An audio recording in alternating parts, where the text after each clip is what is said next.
Oke, selamat siang kepada mahasiswa dan mahasiswi semester 5 dan semester 3 sekalian bagi yang mengambil. Kembali lagi pada mata kuliah Administrasi Pendidikan pada pertemuan kelima. Jadi untuk mempersingkat durasi, maka langsung saja kita masuk ke pembahasan pada pertemuan kelima kali ini. Sesuai dengan RPS, di pertemuan kelima dan keenam itu pembahasannya adalah RPP. Maka di kesempatan dalam video kali ini materinya masih seputar administrasi guru, yaitu tentang RPP. Bisa kita lihat.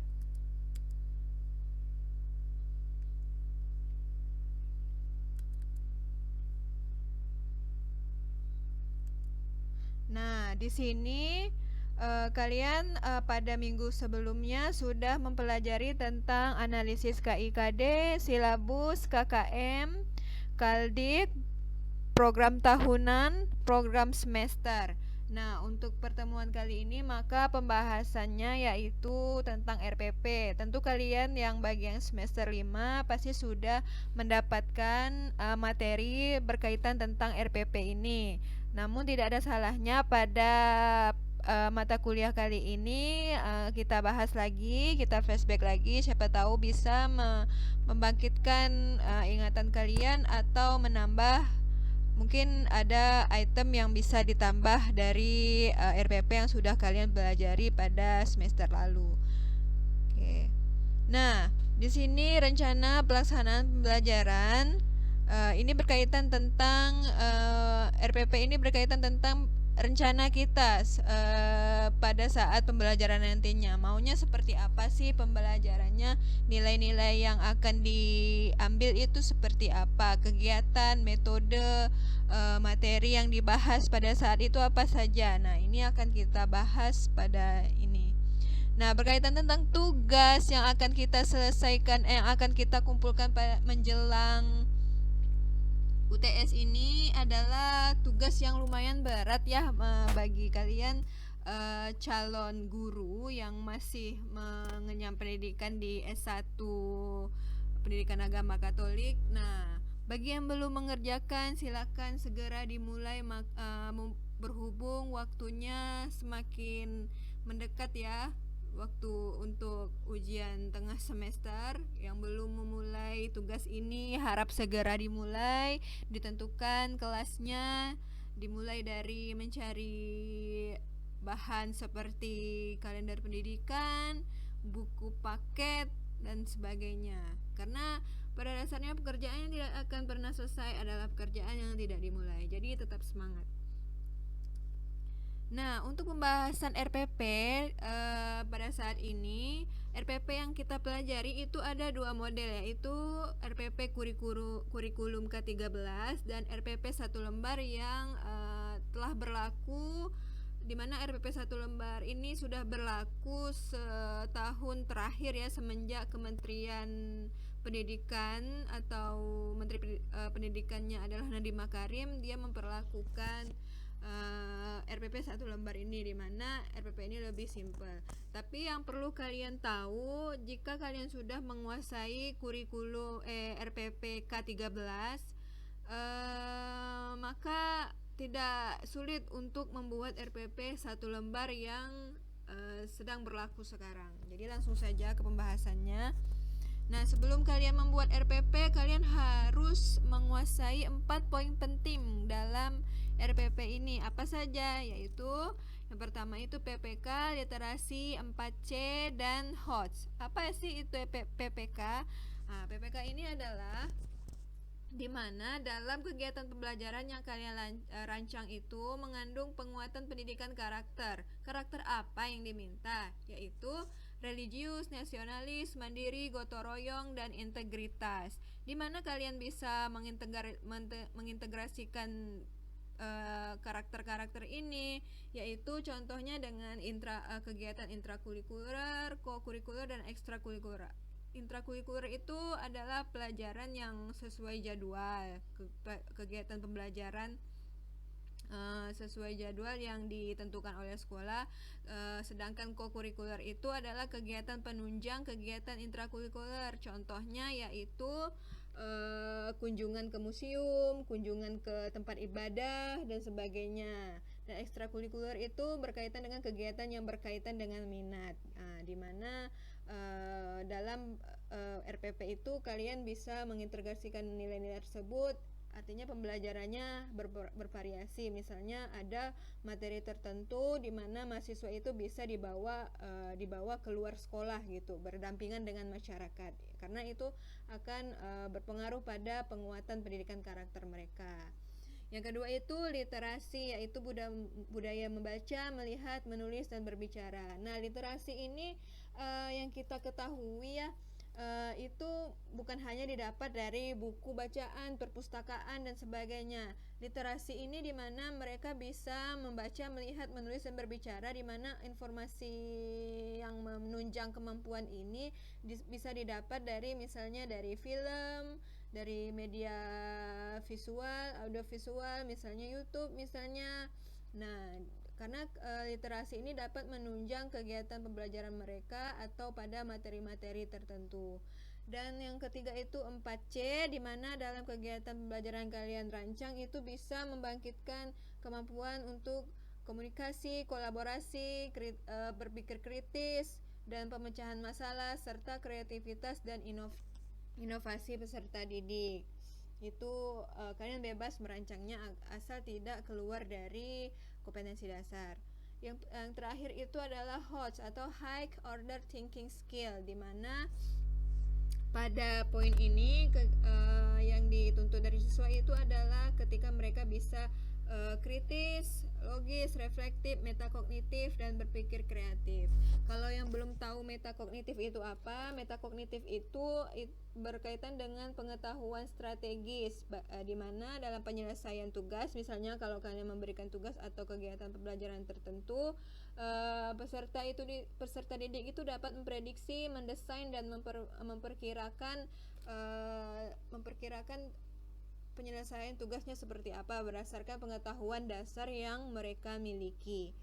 Nah, itulah 4 poin inilah yang harus ada dalam pembelajaran, baik itu di poin kegiatan pembelajarannya seperti apa. Nah, itu tergantung pada kreativitas kalian dalam mendesain pembelajarannya sedemikian rupa nantinya. Oke. Nah, yang pertama itu sudah saya kemukakan tadi, komponen RPPK 13 itu seperti ini. Seperti biasa, di bagian atasnya itu ada identitas sekolah, identitas mata pelajaran, kelas atau semester, materi pokok, dan alokasi waktu. Dan di bagian intinya ini ada kompetensi inti, kompetensi dasar, dan indikator pencapaian kompetensi. Ini bisa dijadikan dalam satu tabel yang poin A ini. Yang kedua itu tujuan pembelajaran. Tujuan pembelajarannya itu bisa kalian jabarkan sendiri. Yang ketiga itu materi pembelajaran. Materi pembelajaran ini referensinya bisa kalian dapatkan di buku paket sesuai kelas yang kalian ambil masing-masing. Misalnya kalian mengambil kelas 10 untuk dibuatkan perangkatnya. Nah, lihatlah materi itu dari buku itu, dari buku paket kelas 10 itu. Kalaupun kalian mau mengambil materi dari sumber lain juga bisa. Nah, tulislah dalam poin materi ini secara gamblang dan terinci materi-materi apa saja sekiranya akan kalian sampaikan selama penyampaian kompetensi dasar tersebut. Nah, yang keempat itu poin D, pendekatan, model, dan metode pembelajaran. Pendekatannya seperti apa, model yang digunakan seperti apa, dan metodenya seperti apa. Ini sudah bisa kalian pelajari pada kuliah didaktik metodik kemarin ya. Ini bisa kalian flashback. Yang kelima itu adalah alat, media, dan sumber belajar. Nah, alatnya apa? Misalnya infokus, medianya apa, misalnya PowerPoint, dan sumber belajarnya apa, misalnya buku, kitab, dan sebagainya. Nah, yang ke-6 ini adalah langkah pembelajaran, di mana langkah pembelajaran itu terdiri dari pendahuluan, kegiatan inti, dan penutup. Bagi yang sudah mempelajari, yang sudah dapat materi RPP sebelumnya, ini sudah tidak perlu dijelaskan lagi karena pada langkah inilah di mana 4 poin itu bisa kalian mainkan. Yang 4 poin sebelumnya saya jelaskan itu. Nah, berikutnya yang penilaian. Penilaian ini sangat bervariatif ya, bisa portofolio, bisa melalui soal, lisan atau non tulisan, bisa melalui praktik misalnya. Nah, dan yang terakhir itu tanda tangan capsek dan guru mata pelajaran. Nah, demikian komponen RPPK 13 ini. Nah, selanjutnya komponen RPP 1 lembar ini juga harus kalian buat selain RPPK 13 karena saya takutnya nanti kebijakan yang berlaku sekarang itu akan berubah, kebijakannya berubah. Bisa jadi nanti kembali lagi guru harus membuat RPP seperti yang ke-13 di mana isinya itu lebih kompleks ya, lebih lengkap. Nah, untuk komponen RPP 1 lembar ini sama seperti K13 di bagian identitas sekolahnya. Itu ada identitas sekolah, identitas mata pelajaran, kelas atau semester, kompetensi dasar, pertemuan keberapa, dan materi apa. Dan di bagian intinya itu ada tujuan pembelajaran, langkah-langkah, di sini termasuklah media, alat dan bahannya, serta pendahuluan, kegiatan inti dan penutup itu jadi satu dalam poin B. Nah, yang ketiga itu penilaian, dan keempat itu adalah tanda tangan. Nah, untuk contohnya nih, contoh K13 ini seperti ini. Ini saya ambil dari pelajaran fisika SMA. Ini seperti ini. Nah, di sini jelas ada identitasnya, ada kompetensi inti, kompetensi dasar, dan indikator pencapaian kompetensinya itu dijadikan dalam satu tabel. Kalian boleh buat seperti ini. Nah, ini tujuan pembelajarannya. Ini bisa kalian jabarkan sendiri, pakai kata-kata sendiri. Tujuan kalian itu apa, menyampaikan materi itu. Terus nah, ini materinya. Materinya itu secara rinci. Ini bisa diambil dari buku sumber belajar atau buku paket, dari sumber lain juga bisa. Nah, yang ini poin D-nya itu pendekatan model dan metode. Misalnya pendekatannya saintifik, metodenya ceramah, demonstrasi, eksperimen, dan lain-lain. Dan modelnya problem based learning dan multimodel. Nah, ini dimana pendekatan, metode, dan model itu adalah hal yang berbeda, bisa kalian pelajari lagi. Dan selanjutnya alat, media, dan sumber. Nah, ini bisa dibaca, misalnya papan tulis, proyektor, medianya PowerPoint, sumbernya. Nah, sumbernya ini bisa buku-buku yang kalian pakai untuk materi ini. Nah, langkah-langkahnya ini. Nah, langkah-langkah ada pendahuluan. Pendahuluan ini belum masuk ke materi, akan tetapi bisa membangkitkan ingatan siswa pada materi-materi sebelumnya dan diintegrasikan dengan materi yang sekarang. Nah, kegiatan intinya ini sudah masuk ke materi secara detail, dan kegiatan penutup. Nah, kegiatan penutup ini bisa membuat kesimpulan, di mana biasanya guru itu bertanya jawab kepada siswa berkaitan tentang materi pada hari itu, dan memberikan tugas itu juga termasuk pada kegiatan penutup, dan kegiatan salam itu juga termasuk pada kegiatan penutup.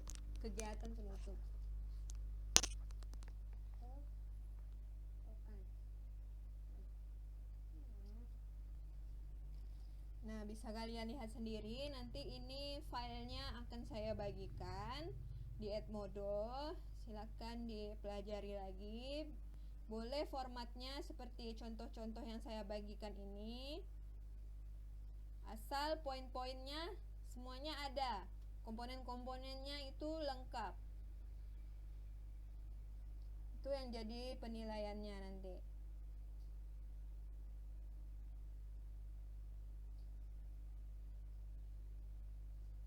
Nah, ini juga saya ambil dari pendidikan agama Islam, itu sama. Nah, ini model kompetensi intinya seperti ini. Nah, seperti ini dia, beda lagi kompetensi inti dan indikatornya. Kompetensi intinya terpisah, kompetensi dasar dan indikatornya ini dalam satu tabel. Boleh juga seperti ini, asalkan semua komponen-komponennya itu tidak ada yang tertinggal satupun. Boleh divariasikan. Nah, seperti ini. Ini sama semuanya, hanya saja formatnya yang berbeda. Kalau yang ini lebih kepada tabel. Nah, selanjutnya, nah ini yang dari pendidikan agama Katolik SMA. Nah, ini kompetensi inti dan kompetensinya terpisah, sama dengan RPP agama Islam tadi. Nah, ini satu tabel kompetensi dasar dan indikatornya. Nah, seperti ini tujuan pembelajarannya, materinya, metode. Nah, seperti ini. Ini lebih simpel ya, kalau yang contoh saya ambil dari pendidikan agama Katolik juga seperti ini juga bisa. Asalkan jelas komponen-komponennya itu jelas dijabarkan seperti apa. Nah, penilaiannya, penilaian sikap spiritual, sikap sosial, ini yang berkaitan tentang kompetensi inti ya. Penilaian pengetahuan, penilaian keterampilan, tuh penilaiannya. Jadi yang K13 ini lebih terinci ya. Kalau penilaiannya itu dia semua kompetensi inti itu dikaitkan. Misalnya dari penilaian sikap spiritual itu penilaiannya seperti apa, penilaian sikap sosial itu seperti apa, penilaian pengetahuan itu seperti apa. Nah, ini yang berkaitan tentang tes ulangan harian ini misalnya, atau latihan-latihan itu penilaian pengetahuan. Nah, penilaian keterampilan ini berkaitan tentang prakteknya seperti apa. Nah, untuk RPP 1 lembar ini lebih simpel.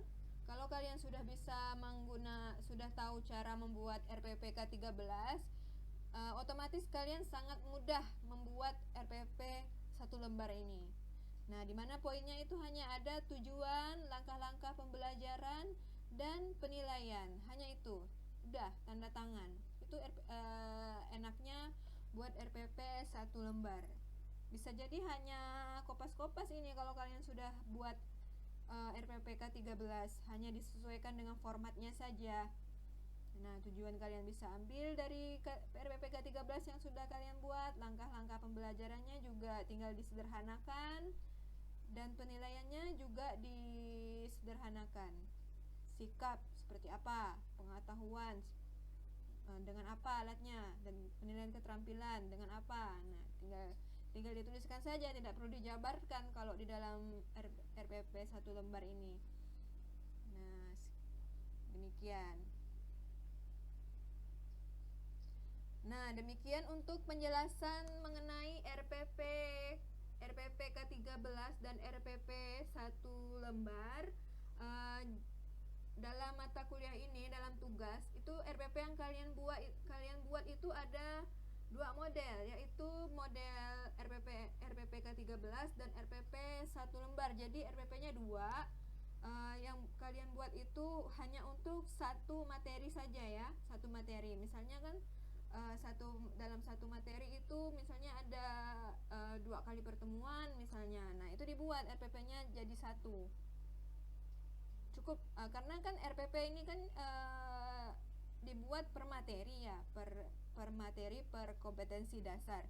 Jadi misalnya dalam 1 tahun itu ada 14 materi, maka RPP-nya ada 14. Nah, untuk khusus pada tugas mata kuliah ini kalian buat untuk satu materi saja, kalian pilih secara cermat. Kalian sesuaikan lagi dengan silabus, protaposem, semuanya harus berkesinambungan ya. Jadi cukup penjelasannya pada video kali ini. Jika ada yang belum jelas, kalian bisa tanyakan ke grup WhatsApp.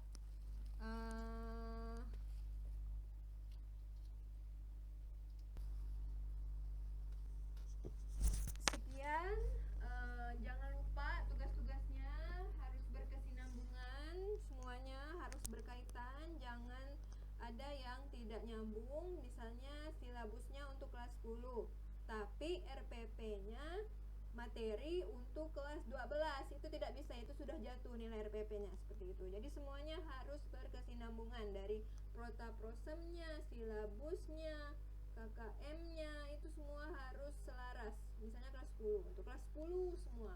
Nah, ini sudah saya jelaskan berkali-kali, harap tidak ada yang miskomunikasi lagi.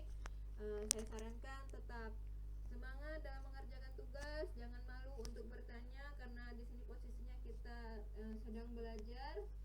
Jadi sekian, terima kasih, sehat selalu.